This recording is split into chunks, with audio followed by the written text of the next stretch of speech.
Hi, I'm Debbie Cowan with Prime Lending, and I'm sitting here with my good friend Gabby Vance from Ocala Realty World.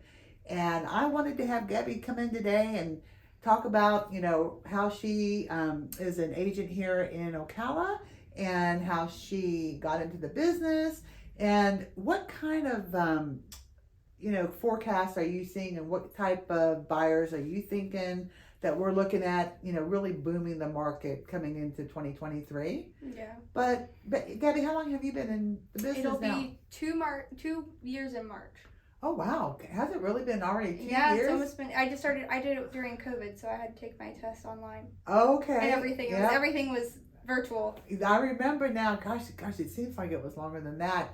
Because before that, you were in school and you were going for a dietitian. Yeah, I was going to be a dietitian. How did you get into this crazy business? Well, my mom is a realtor as well, so that's part of it. But I think, I'll be honest, I think ever since I was a young kid, entrepreneurship, owning a business, doing your own thing has always been me. I mean, I come from a family with like small businesses. My dad had a small business, so I think just growing up as a kid in that environment and kind of just seeing that whole thing changes your view on things. Mm-hmm. Even when I was in college, I planned on owning my own fitness center at some point as a dietitian. Like I didn't plan on working for somebody forever. That was never my goal in life. You always wanted to be your own boss? I always wanted to be my own boss. On your own schedule? Yeah. Yep. So, so I know you started with Ocala Realty World. Have you been with anyone else? No, I haven't been with just with them. Okay. Just with Ocala Realty World. Okay. And so you were originally with the Vance team. I was. And that was with your mom and your dad, which are dear friends of mine. Yep. So I love them dearly.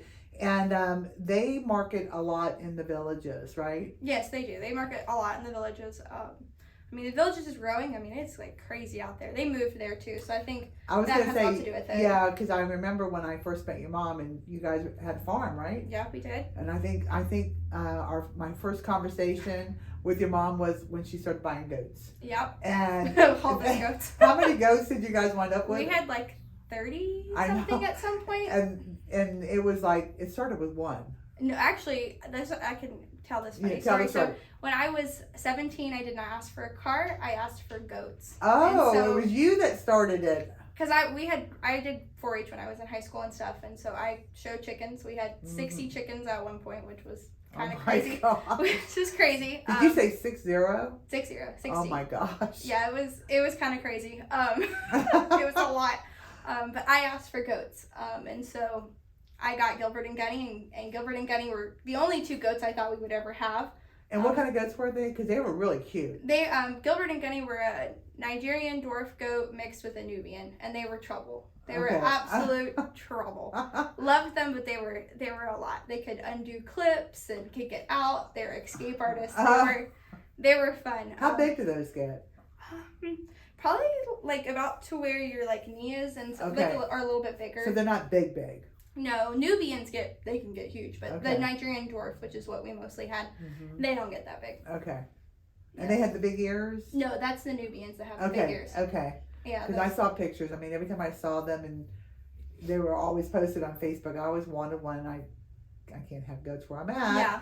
But yeah. So you were the root cause of how the goats situation started, and then you went to college. Yeah. And left them, right? Well, no, I had to come home and babysit them, so they didn't let me get out that easy. Okay. Because how did it grow to 30?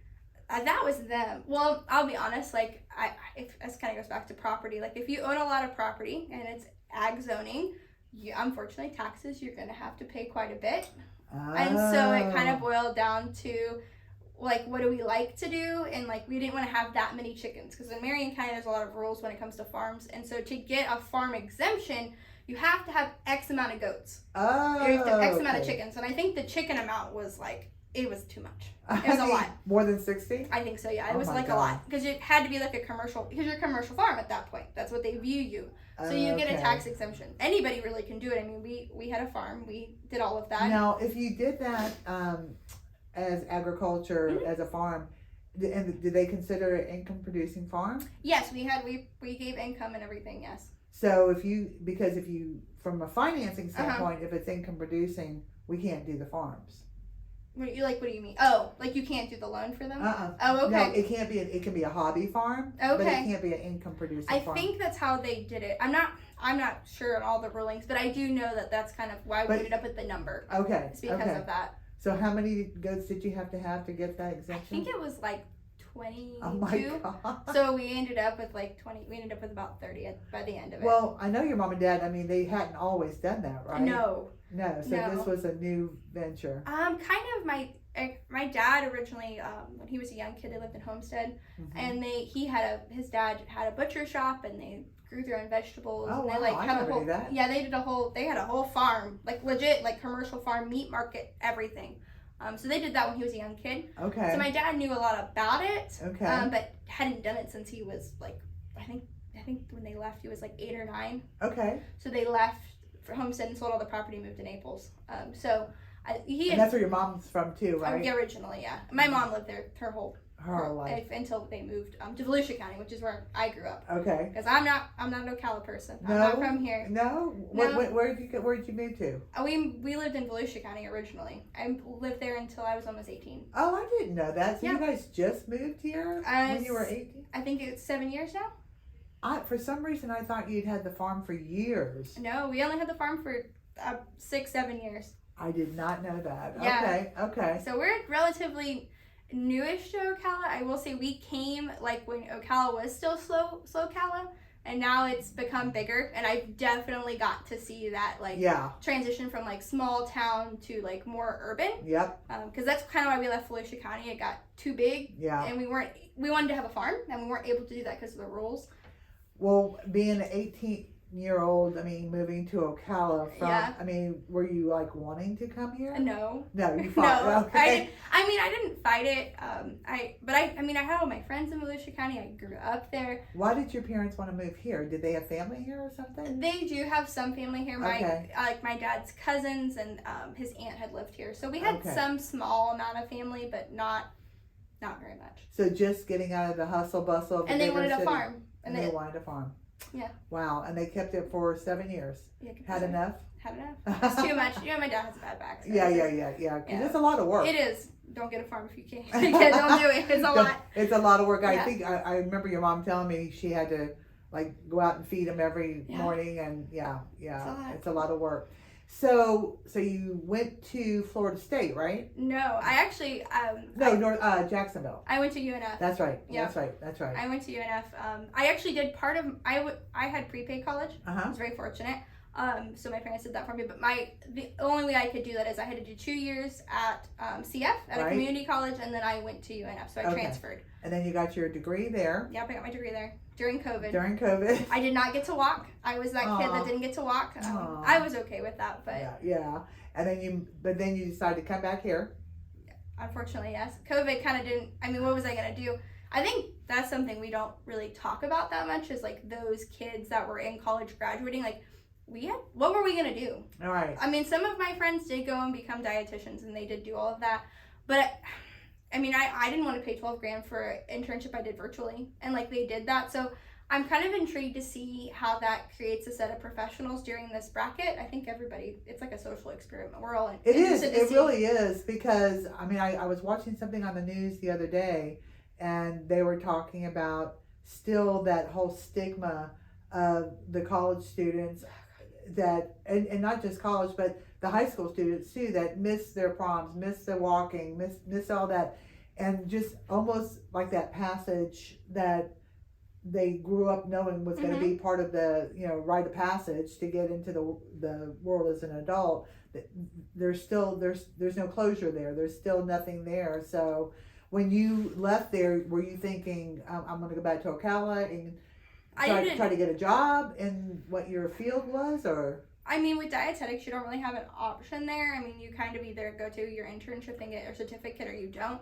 I mean, I could always work in food service, but like, right. what were you gonna do during COVID? Right. So right. it was just kind of, I mean, I could have went and worked in a nursing home, but honestly, like, I didn't want to have to, nobody wanted to deal with anything that went along with COVID. I mean, Right. I think that was anybody, even if you were in it at that time, I don't think you wanted to deal with it. So I just kind of, my wife went and worked as a teacher. She started as during COVID. She was on a cart. Did she graduate the same year as you? Yes, we're the same. Oh, age. so that's her first job then as a teacher. As an adult. Yep. Oh my gosh. Okay. Yeah, so she was on a cart, and I actually started my own business. I had my whole goal at the time then was to go into restaurants and help with COVID and food safety, because that was such a crucial thing at that time. Right. And that's my passion. I loved food safety. Right. I liked anything to do with any of that kind of stuff. And so, and honestly, the restaurants got hit so hard by violations. It was ridiculous. And so I tried to, do something with that. Didn't work out, but I learned a lot. Yeah. And I think it kind of just gave me a taste of me starting my own thing and doing my own business. Did it give you a taste of not wanting to be in the food industry after that? No, I still love food. You still do it. I still love it. I don't think it didn't do that for me. I just think I'm supposed to do something else. So if you decide to go back into the food dietitian, would you still have to do that internship? If I actually, by now, because it's been so much time past and I haven't done anything in dietetics, like food, I haven't worked in food, I probably would have to go get my master's and then have to go and apply to an internship because they won't take me. Okay, gotcha. So now you're stuck. Kind of. In the world of real estate, which For the most part. I will say that not only is Gabby a fantastic real estate agent, she also helps me a lot with all our media and marketing. I appreciate that. And couldn't do any of this without you for sure. So I'm so blessed to have you in my life. And we connected with real estate, but then I found out how, because I watched your videos and I watched what you were doing. And I thought, gosh, I wish I had somebody that could teach me how to do it. So I found her, and she's taken over and changing my world. So I appreciate that. I appreciate that. Yeah. So I mean, would you want to get into the marketing side? I think a little bit more too. I think eventually that's my goal. I mean, obviously I have to have money and to do the marketing. I'll be honest. I think there's a lot of your age group, the boomer age group, who still. What age group am I again? You're a baby boomer. I'm a baby boomer. Okay. You're a baby boomer. So that means I'm an old lady now. Hey, I love people like baby boomers. Some people don't, but I tend to get along with them pretty well. Yeah, you do. And so the thing with baby boomers is I think in my opinion, there's a large percentage of them that are still really working. Because I mean, I think inflation and everything, everybody's like, why am I going to quit my job? Right. And I feel like baby boomers really prioritize working. That was the age group in that time period. Gosh, you're right, man. Especially with that whole work ethic mentality. Women have power. Well, when I grew up, I think my age generation was the first one that actually started the two people working in a household. Yes, I agree. Moms weren't home anymore, and so it had just started where my mom decided to branch out and do something outside the home as I got older, like when I was 15 or 16 years old. But it was weird because mom wasn't home. Yeah. Now we had to do chores and we had to get dinner ready, or we had to do something that was always her role. And then my children grew up with full-time two people working in the household and latchkeys. Yep. Fixing their own snacks when they got home from school, not being able to go outside and play until, we got home. Yeah, I think with a lot of baby boomers, you guys really want to grow your business even more. I think because your kids are grown now, you have grandkids, but it just, your kids didn't really stop you from working, whether that was good, bad, or indifferent. It doesn't matter. It's y'all's mindset when it comes to working. And I think you guys realize, that social media is such a key aspect to being if you want to stay in the business and you want to stay successful, the key to it is going to be social media. You will not make it, in my opinion, in the next 5 to 10 years unless you jump on the social media bandwagon. I'm so glad you brought that up, because that was going to be one of my questions for you is, when I started, I think I've told you this before, when I left Wells Fargo and came here, I had to completely reinvent who I was and how I was going to, generate business and all that. And I was the least technical person, and that pretty much. I probably in your world, I am the least person that knew that, but I did the best I could with at least understanding that you have to be, if you're going to be relevant and you're going to hit the masses of people, you're going to touch as many people as you know possibly can, you got to be on social media. And with all the talk that's going on with Twitter right now, and the invasion of privacy, and you know, what do they call it, shadow banning, things like that. There's a lot of negative press right now on the social media platforms. I mean, where do you see that? I mean, what's your opinion of how do you think they're going to be more into legislation, that they're going to create more restrictions? I think it's going to be really interesting. If you look at history, we're kind of, as like in America and globally too, like we're kind of at this weird tipping point to where either like we could slip into a dark ages, or we could slip into a renaissance and we redo what's been done, like what's going on. And so I really think we're like at that point where the fork of the road. We are at the fork of the road where either we will go one way or we will go the other. I'm not really sure which way we're going to go. We kind of have like these like forces beating against each other, where I see like my age group, like we like really like growing our own food. Even millennials like to do this too. They're like, you know, being very proactive, like environmental. And I think it's not even like saving our planet. I think it's more of just like being resourceful and being able to rely on ourselves. I think COVID showed that we like really are too reliant on the grocery store. And so I think we, and even like when it comes to money, like we're too reliant on our bosses. And so I think a lot of people have come out of it. Like my cousin started a cookie business, and like it was really successful, and it's doing really well. And she was working for a company during COVID. She ended up being home, had a baby, and she decided to start doing cookies, and now she's making quite a bit of money doing it. And she's not the only one doing that. There's tons of people on TikTok, Instagram, Facebook, where they're selling products, and they're making more money selling these products than if they were doing it a different job. And why is that? Why do you think that is? Well, I mean, there's like how many billion people in the world? I mean, there's so many of us. Like social media, you have 2,000 followers. They buy something for $1, and now you've made $2,000 a month. Like, I mean, it only takes 2,000 people. I mean, really, and honestly, who's gonna buy something for $1? Right. Like really, like who's gonna buy something for $1? Most people are gonna spend at least probably 5 to 10. Right. So now you've just doubled that, and now you're making passive income, and like you're not doing anything really. So using your person as an example, Mm-hmm. she's selling her product on social media. That's how she gets a lot of the people to follow her, to see her. She goes to like some live events, but I would say most of Adriana's, my cousin, like most of her stuff comes from social media. I mean, that's what she started doing, and she posts a lot on that, and people contact her through that. So I think, you know, it's cheap advertising. I mean, it's free, right? It's just time consuming. Right. So when you say we're in the crossroads or Mm-hmm. the fork in the road between because you are Gen Z. Yep. Well, not quite the beginning. I'm the second year of Gen Z. So okay. I'm a true Gen Zer, I guess you could say. And so that is the person that is, like you said, trying to be more resourceful. Yes. With money, with everything. Mm-hmm. As opposed to the previous generation of money spender. I mean, they spend a lot of money. I mean, I don't. But that group of kids are millennials, right? Yeah. So what was their mindset, or what is their mindset? I think it kind of has to do with you guys, and it's like when I say, I'll kind of back up a little bit because I don't want to sound like I dislike millennials, but I think because I don't, but I think it has to do with like their upbringing and the time, and you have to like kind of step back and look at like on a timeline.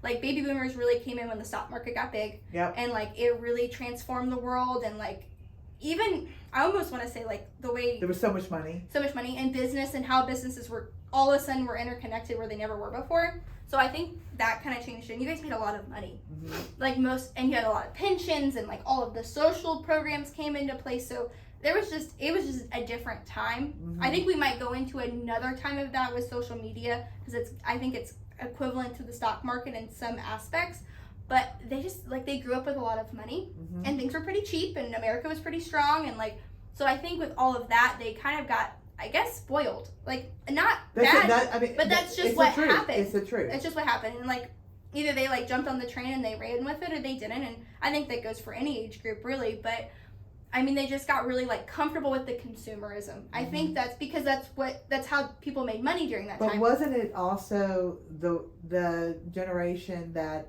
exploded technology? Yeah. Well, actually, most of them were like Gen X, that like are like late baby boomer, because like look at like Microsoft, I think even Elon Musk is I don't think he's millennial. If he is, he's like the very beginning. I think he might be Gen X.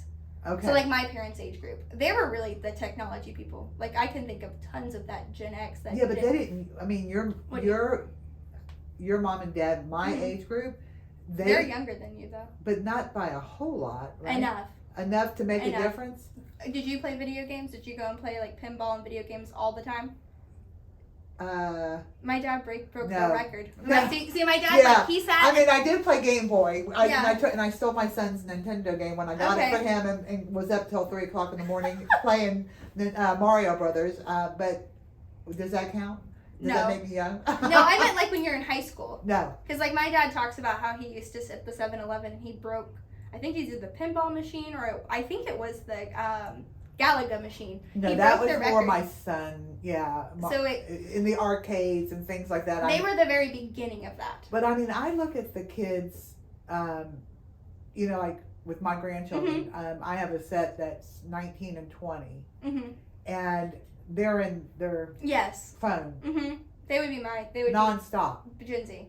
I mean, ridiculously to where I had to slap one of them over the weekend because I was like, get out, put that phone down. Yeah. It's just nonstop. It's, mm-hmm. I mean, there is, and I'm like, what are you looking at? What is it? He goes, I'm just on TikTok. I'm just, yeah. Yeah, on TikTok. Very addictive. It is. It's all dopamine. I mean, and see, I think that's where like my age group, like, and they're still pretty young. I'm like, because I'm the very beginning of Gen Z. So like my age group, like my little pocket, we're 25, we're 24, we've gone through college, we're grown ups, we're adults. I mean, I have a house, and I'm married, and it's all that. So I think we view things different. But I find most of we're over social media, we're over it, but we also like see the like benefit of it.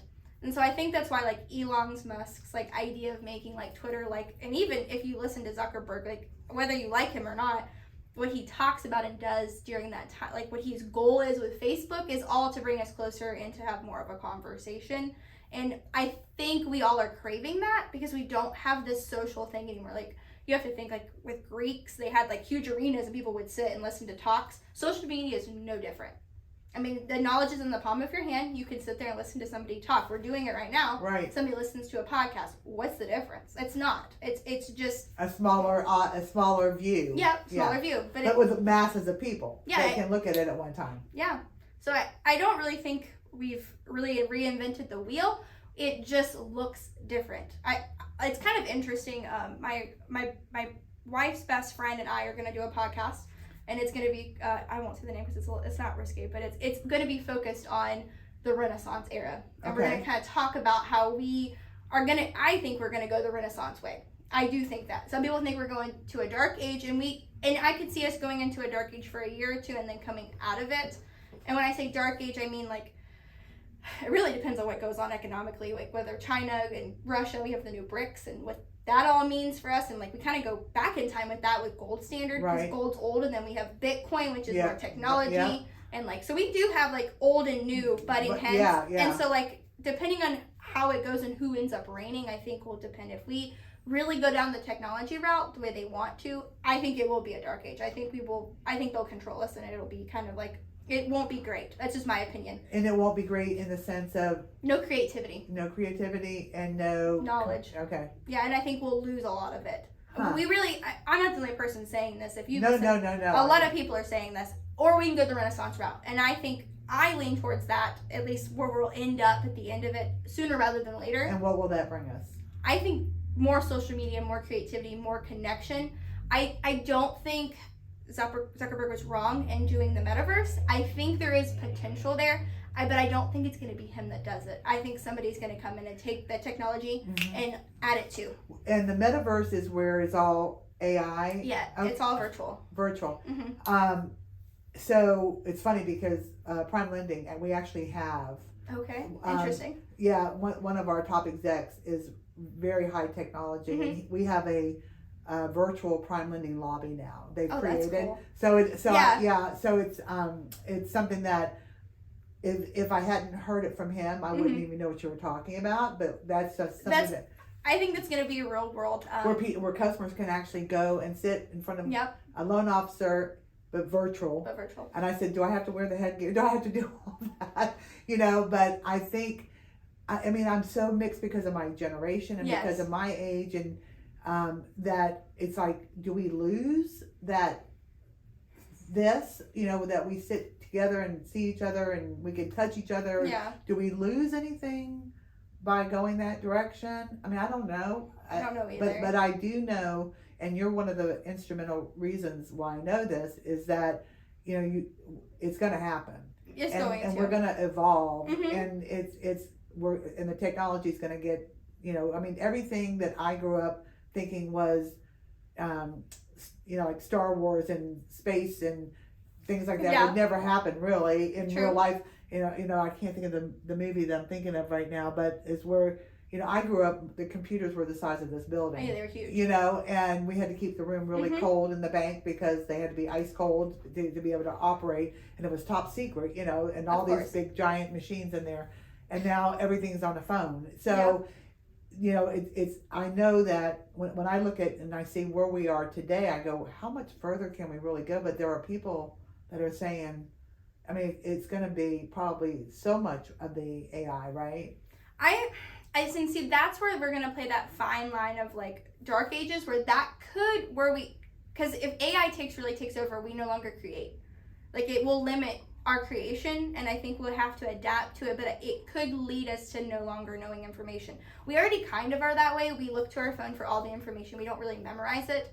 You're right. And it's kind of a problem, and so in some aspects, I feel like we're already like in a dark age, and we don't realize it. And yeah, because my 91-year-old mom, she talks to Siri Mm-hmm. and to get information. Yeah. I mean, so I never thought about it until you just said it, but the information that we get is fed to us. Yes, So everything. how do we know if it's real or not? How do we know Exactly. if it's accurate or what? It's just somebody wanting us to know. Mm-hmm. We've got, I mean, with Google and everything else that we do, We really don't know. that's a very weird. And see, that's where like in my opinion, that's where you have like the potential for the dark age with technology, and then we have what we're doing right now. So it's a podcast and we're talking, and then people from all around the world can watch it. And Yeah. so it's a spread of information. It's really no different than like the newspaper Yeah. or like the internet. I think personally social media at some point could become like television and the internet. Like Yeah. it is, I know that Well, I doesn't, mean, look at the streaming. Look at all the but I think streaming will go away and social media platforms will become the streaming. So it will replace TV. You have to think like, have you ever heard of Mr. Beast? Do you know who Mr. Beast is? Mhm. So he's a YouTuber. He just got offered, I think, $10 billion for his business. And he's, I think, like 19, 20. He's really cool. There's a podcast, I'll have to share it. Oh with you. yeah, yeah, It's yeah. really, his story is really cool. But he's made this tons of money, and he does like these like crazy shows. And it kind of reminds me of Fear Factor. You remember Fear Factor? Yeah, It's kind of like that. I haven't watched that much of it because it's not. I'm like, I guess, too old Gen Z for it. Like your grandkids might know Yeah. what it is. If you Okay. said Mr. Beast, they Okay. might know who he is. And he does like all these crazy shows and stuff. And I And see that's- more and more of it coming. Mhm. And so I can see at some point where it will turn into that. That's interesting. Even with the ads, like think about like we have like now there's ads on like TikTok and Facebook and And Yeah. and so what's your take on the TikTok? You know, that they're saying it's, you know, from China and it's, you know, it's probably all true. I mean, I think that has. that it has the spying capability. Oh, I'm and all- sure. I mean, so do you think that we should keep it going? And because I mean, I know people who are extremely, I mean, far right, Mhm. conservative, hooked on TikTok. I know. That's the thing with TikTok is it brought it all together. Like it brings everybody on, old, young. It's kind of Facebook over again. Right. The only thing with TikTok that it doesn't have a lot of like support from people. It's kind of like one of those things that gets a little bit. It's like a gray area. So I think all of this has the potential to be what I'm talking about. I just don't like. I don't know if you'll see it in your lifetime, but I know I will. Yeah. And like I don't think TikTok's going to be the app that does it. I think it's all of this is just bringing, and we will either go, like I said, like all One to direction. the other. We will go all technology and go down the direction of, in my opinion, that will lead to a dark age of where we lose a lot of information, because I can go to the library. I know how to find a book. I Yes. don't think my nieces and nephews would know how to do that. I know they don't. And That's I knew crazy. at their age. That's crazy. I knew at their age how to do it. My mom, I was homeschooled, so Yep. my mom made me do it. Yep. There's a lot of skills that I don't think young kids And know. I don't even think I mean, when was the last time anyone thought of a library? I mean, honestly. They're because- kind of, but see, this is where it comes. And that's what you're saying. Yeah, it coming in back in popularity. Mhm. Cooking, I think COVID did it. Gotcha. Honestly, COVID really split it down the middle to where there was a lot of people who really love to bake and cook and garden, and like I see this sustainable gardening all over TikTok. Yep. Like there's a lot of people doing it. Yep. So there's a lot of Debbie Hart and her Yeah. family do it. exactly. There's so many people, and like I think TikTok and all of this has allowed the knowledge to go out, and so either you go that path or you go down the technology path. Well, it's funny that we started this conversation with real estate. I know. And we wound up talking a lot I about know. social media and marketing because in my heart of hearts, I know that's your expertise. It is. And- It's what I think what I'm passionate about and you what are I like. you are so passionate about it. Because my next and final question would be for 2023. Mm-hmm. You're out there. You're going to be out there. Hopefully working in the real Hopefully. estate market still. Oh, yeah, of course. But you do have a lot of opportunities that you could go any direction because you're so talented. Thank you. I appreciate that. But what do you see next year with? I think our biggest market of buyers, Mhm. from everything that I'm being told and everything that I'm researching, are the Millennials. Yeah, and so we have to focus to that we do. particular group. But that, I think I know we talked a lot about social media or whatever, but I think for me anyway, as a realtor, I think that really ties into Mhm. my whole thing is social media. Yep. And millennials are social media. Like they grew up with that. That kind of goes Yep. with the tech. Like they were kind of the age group that consumed the technology. Mhm. So like I think Gen X made it and they consumed it, and Yep. then they got into the industry and grew it even more. Right. I think because Zuckerberg, I think he's a millennial, so Yeah. he grew it to Right. be bigger. And so you have to think again back to what we talked about in the beginning. Baby boomers have a lot of money. Uh-huh. Millennials will inherit that money. It's Yep. between 5 to 10 years. So I don't know when you were born, Debbie, but I think your age group is kind of like the largest amount of baby boomers. I think that I don't remember the age brackets, but it's all the ones that are still working but not yet retired. You're right. So they are the largest group of baby boomers. Okay. And so they had the most millennials because that's just the way it works. So the largest transfer of wealth will happen between the next 5 to 10 years. It's going to happen. And so honestly, if you're a young realtor, you should be focusing on you need to either focus on the baby boomer and get to know them and be friends with them so you can then get their children. or you need to focus on the millennial and then you will also get their parents. And what do you think we need to do to focus to them? What does that buyer need? In my personal opinion, they like this. They like social media. Uh-huh. They like to know that you're knowledgeable. I think millennials are much like I'm kind of in that middle space where I relate to both groups. Right. I don't know many millennials that if you give somebody a business card or they say, "Hey, my friend's a realtor," they're gonna look you up. Right. And if they look you up and your social media page is crap and you have nothing going on there, They're gonna pass. they're gonna pass, especially if you're young. If you're older, they might consider it just because of experience, and that's where it outweighs the social media. Okay. But honestly, I think even at some point, that's not gonna be enough anymore. You're gonna have to go to social media. So you're gonna have to do all of that. You also, in my opinion, they like you to do special things for them. They like customer service. They really value customer service, where maybe some of the other age groups didn't care. They care. Yeah. They want to have that personal community. They're not much different than their parents. So they want the personal touch, the Mhm. customer service, but they want it on social media, Yes, and they want Okay. you to be knowledgeable. and they want me to be knowledgeable. So you're going to go out next year, and because Yep. I know you're gearing up for your goals for next year I and how am. you're going to do your thing. Who are you going to market to? Mostly the millennials. That's my main group. I think a lot of them, especially the older ones, they already have a lot of money. They were very successful in tech or Yeah. other industries that went Right. along with that, and they just made a lot of money. Yeah. Like they just did. So They're not the ones in mom and dad's basement. no, they're not the ones in mom and dad's basement. No, Okay. not at all. No. They're definitely out working hard. I just recently sold a house to them. He's been working for T-Mobile for 14 years, and he grew, and now he runs the district manager. He runs 14 stores. The man, Okay. he makes quite a bit of money. Yeah. And he's a great customer. I love him. He's Yep. great. And so, but they like all of that. You know, he told me that he didn't really trust me as a realtor because I didn't have enough Zillow reviews, and that all my houses weren't on there. Okay. And so he said, like, this is where they kind of Watch. they judge you based off of your social media. Okay. And like, and what it looks like, and what you've accomplished based on what you show Right. on social media. So the presentation is important. It's very important for them. They care about all that. So you're going to be focused on that too. I am. I'm going to start my own podcast. I'm going to do. It's going to be the Social Bridge. It's kind of talking about social media and entrepreneurship and how they're kind of become one. Yep. They've yep. kind of come together. So Yep. that's going to be what it's focused on. So. Well, great. Well, Yeah, hey, so- I know you're going to be super Thank you. successful because you are amazing at everything you appreciate do. And I wish you a very Merry Christmas. Thank you. And here's to working together more Yep. in 2023. And thank you for all your help with this social media and marketing stuff. I need you. Don't go away. I don't plan on it. All right. Thanks sweetie. so much, Gabby. Bye.